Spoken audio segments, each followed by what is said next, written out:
are not just made-up stories. They are a rich history, folklore, and tradition that have been passed down from generation to generation.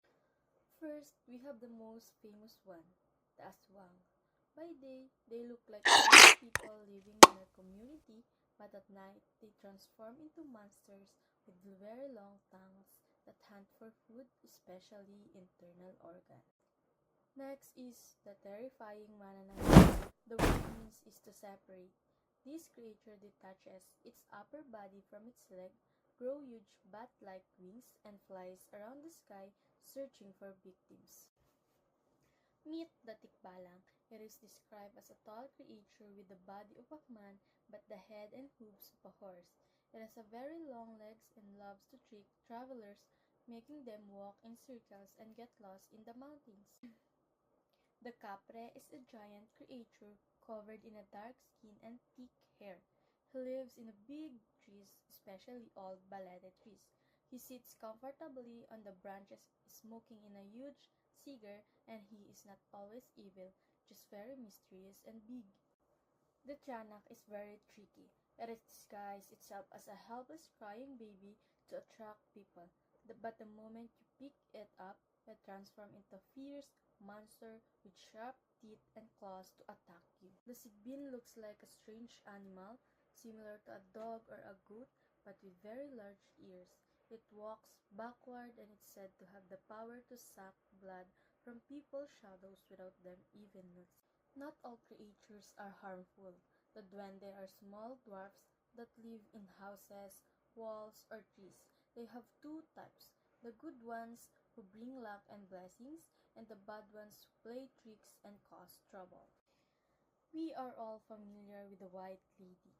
She is believed to be the spirit of a woman who died tragically or unfairly. She appears wearing a long white dress, often covering her face and usually seen on roads or old buildings. The Mambabarang is a powerful sorcerer. They use beetles and other insects as instruments to inflict pain or illness on their enemies, sending the insects inside the victim's body. Similar is the Mangkukulam, also known as a witch. They use special methods like pricking needles or using fire to curse people. However, some people believe they also have the power to heal sickness. The Nuno sa Punso are old spirits that live in ant hills. We were taught to say tabi-tabi po when passing by because we must respect their home and avoid disturbing them. The ek-ek looks like a human but has wings and a long beak like a bird. They make a distinct sounds, ek ek ek. The funny thing is the sound seems far away even if the creature is actually very close to you. The Burbalang are creatures that can separate their souls from their bodies while their physical body sleeps. Their spirit flies out to hunt and feed on the flesh or energy of other people. The Pati Anak is the spirit of a child who was not born or died before birth.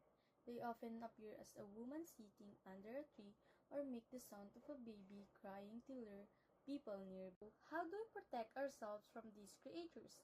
Our ancestors believed in using salt, garlic, and strong-smelling herbs. Most importantly, prayer and faith are our best defense. So, why do our elders keep telling this story? Well, they are not just for scaring us.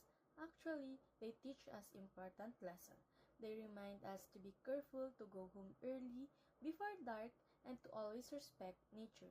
We are taught that we are not alone in this world and that we must learn to live peacefully with the environment and everything around us. To conclude, whether you believe in these creatures or you think they are just make-believe, one thing is for sure: they are a huge part of who we are as Filipinos. These stories are our own legends and treasures. They make our culture special, different, and something that we can truly call our own. So, the next time you walk alone in the dark or when you pass by a big old tree, just remember, you may not be alone. Ingat kayo palagi. Thank you very much for listening.